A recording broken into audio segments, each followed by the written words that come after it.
This is wrestling's greatest moments.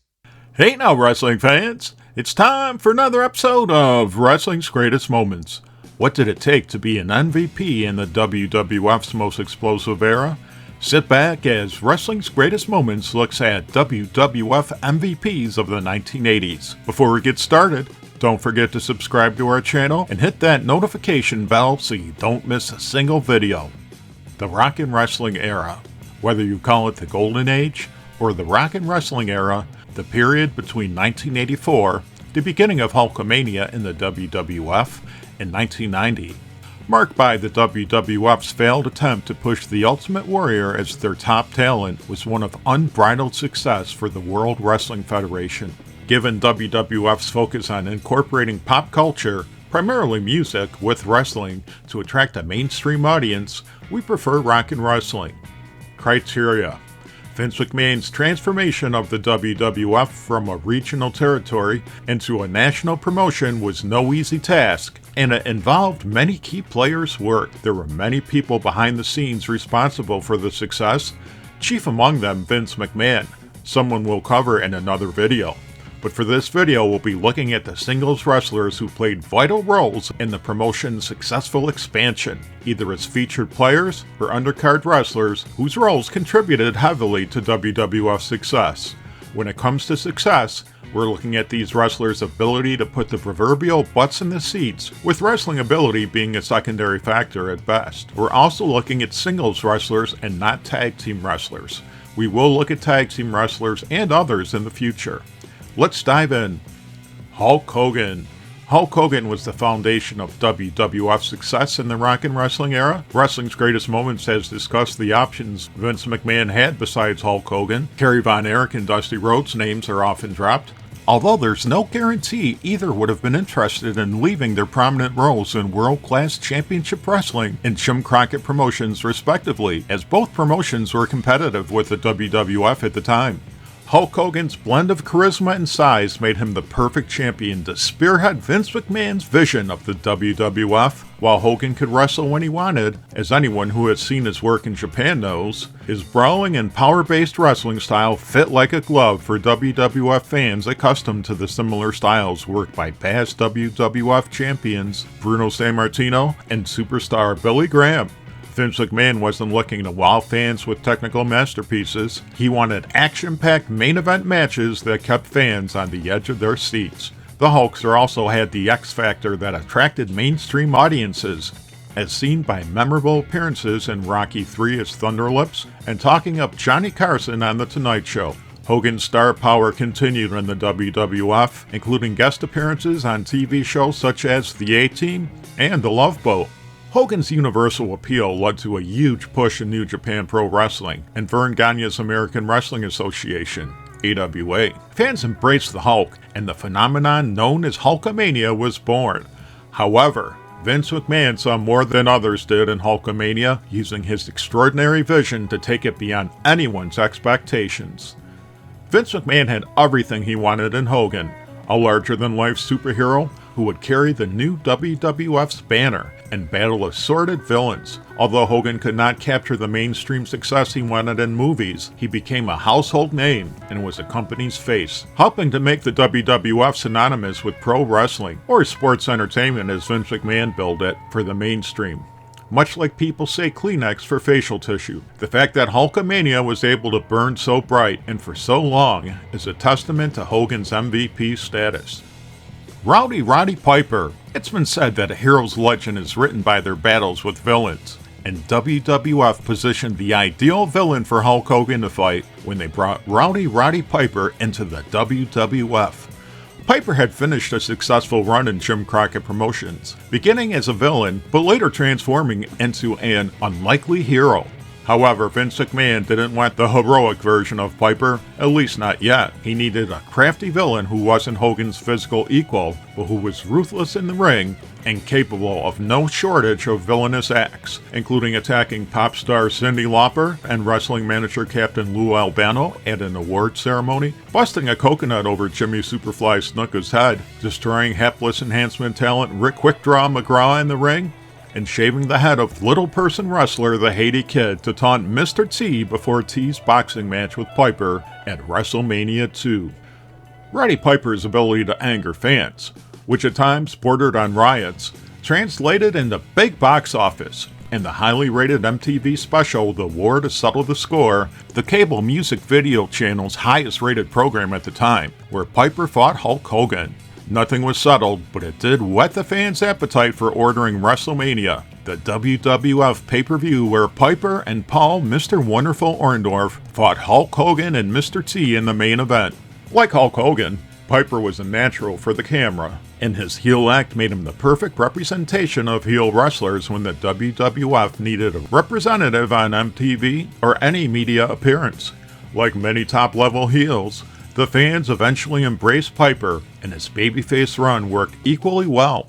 Although Piper was effectively semi-retired after his WrestleMania 3 match against Adrian Adonis, his impact from 1984 to 1987 was vital to the rock and wrestling era's success. For example, Piper's prominent roles at the first 3 WrestleManias brought in many a fan. Equally important was Piper's weekly Piper's Pit Talk segment, which was used to further programs and occasionally build feuds for Piper. Piper's Pit also made WWF's weekly TV must-see programming, as fans knew they had something to look forward to besides squash matches.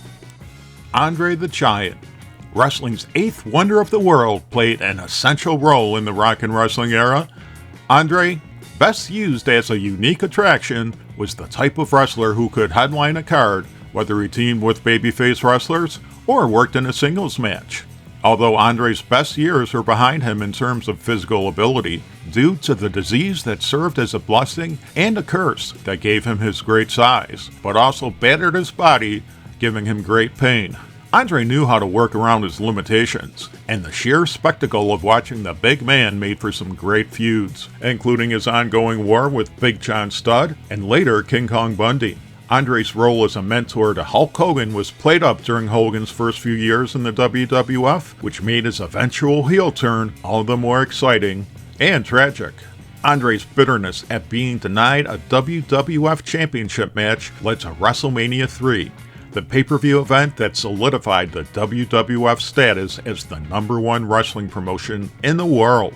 Andre's heel run was successful, and the big man gave babyfaces, including Hacksaw Jim Duggan, Jake the Snake Roberts, and the Ultimate Warrior, instant credibility as they were presented as worthy foes for Andre, with Andre even giving the Warrior squash wins. Randy Macho Man Savage. Randy Savage exploded onto the scene in the WWF in 1985, and fans never had a chance to catch their breath as the Macho Man moved up the ranks at breakneck speed.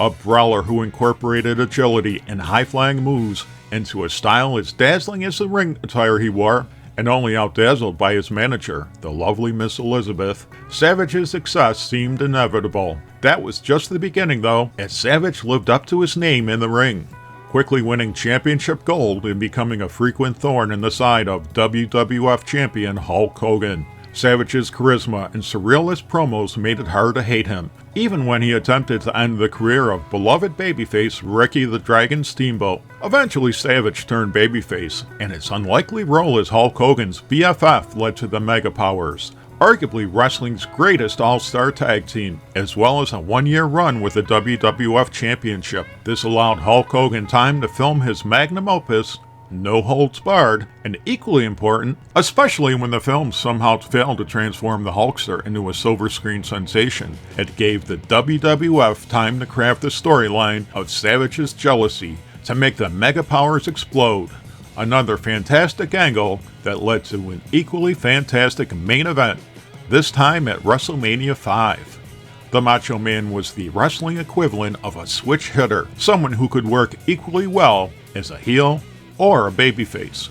Paul Mr. Wonderful Orndorff.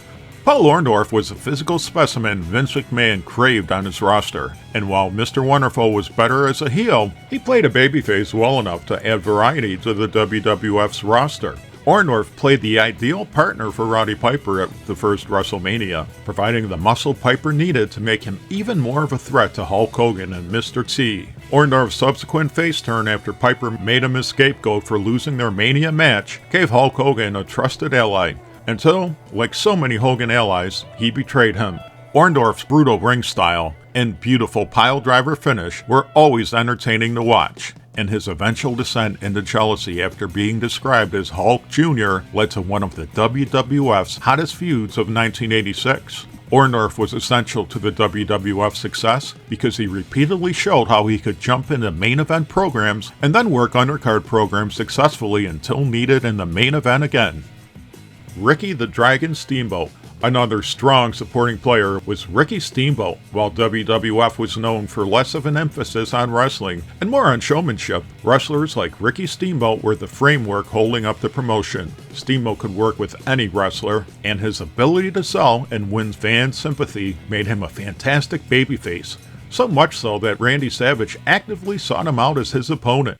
Although Steamboat's run in the WWF wasn't as long as some of the other MVPs, his work, culminating in his WWF career apex at WrestleMania 3, featured 3 years of consistently entertaining feuds with hated heels, including the Magnificent Morocco, Jake the Snake Roberts, and later, Randy Macho Man Savage. $1 Million Man Ted DiBiase.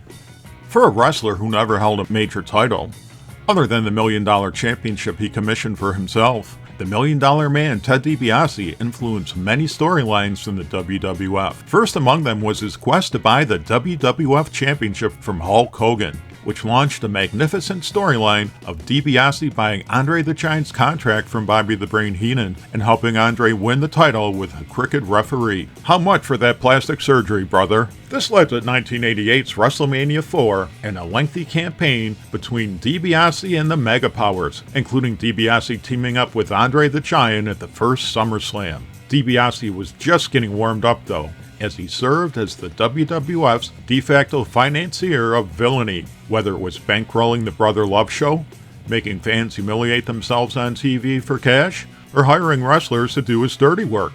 The WWF also slow-cooked a feud between DiBiase and his bodyguard Virgil, as the $1 Million Man's mistreatment culminated in Virgil feuding with his former boss. DiBiase was a perfect representation of 1980s greed, and whether he won or lost, fans were eager to see him get his comeuppance. This second-generation grappler, the adopted son of Iron Mike DiBiase, served as WWF's go-to villain in the late 1980s, an essential part of the promotion's continued success after WrestleMania 3.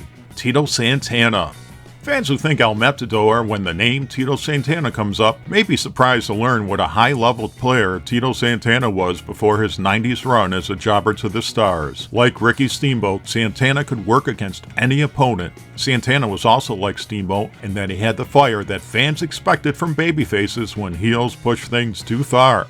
Santana was vital during the WWF's expansion, especially during his quest to regain the Intercontinental Championship from Greg the Hammer Valentine. Tito proved that he could headline shows as IC champion, and was a top draw on the undercard as well. After Tito dropped the title to Macho Man Randy Savage, he was still a wrestler who won enough matches to be taken as a credible contender, and he could also be used to put rising superstars over without looking weak by losing. Santana was another utility player who could entertain fans on the undercard with exciting matches that combined the WWF showmanship elements with the technical prowess that often didn't make it to the main event, but that fans enjoyed as it gave each card something for everyone. The Honky Tonk Man. The greatest Intercontinental Champion of all time was more than just the man who held the IC title for an unprecedented reign, one it would take decades to break. He was an instant opponent for any WWF babyface. Honky Tonk Man wasn't known for a high-flying style or flashy matches, but his years in the territories honed his skills in the fundamentals of wrestling, particularly his ability to sell and his ability to get heel heat. Paired with his equally annoying manager, Jimmy Mouth of the South Hart, who had come up in the same Memphis-based Continental Wrestling Association as Honky Tonk, fans were constantly looking for someone to shut up the Honky Tonk Man and take his title. The problem was that Honky Tonk was a karma Houdini who inevitably cheated his way to keep the title, making the Ultimate Warrior's, dare we say it, ultimate win over the Honky Tonk Man at SummerSlam all the sweeter.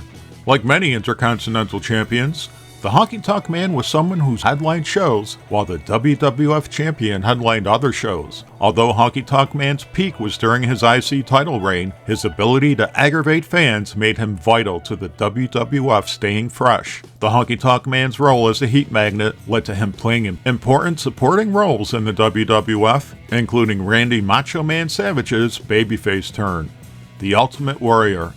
One of Vince McMahon's greatest strengths was his ability to look at talent and find ways to take them to a higher level. This was evident with the Ultimate Warrior, whose phenomenal physique alone would have landed him a spot in the WWF. However, Vince saw much more, and he turned the Dingle Warrior, the role the Warrior had played in the World Class Wrestling Association, into the Ultimate Warrior. Just who came up with the Ultimate Warrior name remains contested, but the important thing is that the name stuck.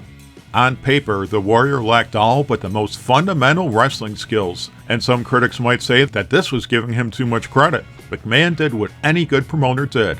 He focused on the Warrior's strengths, looking like a Greek god and a surreal charisma that no one could ever duplicate. The WWF kept Warrior's matches short and let him cut promos that sounded like a Mad Libs book had had a stroke. Nonetheless, it worked, and Vince McMahon immediately saw the Ultimate Warrior as his replacement for Hulk Hogan. While the Warrior experiment didn't work as well as Vince hoped for many reasons we won't get into for this video, his run from 1987 to WrestleMania 6 was an unqualified success, giving the WWF another megastar and making it seem as if the WWF could do no wrong. The WWF's successful transformation into a national promotion was the work of many wrestlers and personnel, with these MVPs making significant contributions to the promotion's success.